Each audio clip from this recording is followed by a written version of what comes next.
রোহিঙ্গা পরিস্থিতি দিন দিন জটিল হচ্ছে বলে মন্তব্য করেছেন পররাষ্ট্র মন্ত্রণালয় সম্পর্কিত সংসদীয় স্থায়ী কমিটির সভাপতি একে আব্দুল মোমেন। সকালে কক্সবাজারের রুখিয়ায় রোহিঙ্গা ক্যাম্প পরিদর্শনে যান পররাষ্ট্র মন্ত্রণালয় সম্পর্কিত সংসদীয় স্থায়ী কমিটির সভাপতি একে আব্দুল মোমেনের নেতৃত্বে ৬ সদস্যের সংসদীয় কমিটি।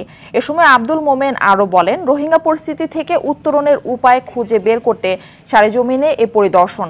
রোহিঙ্গারা স্বদেশে ফিরে যেতে চান।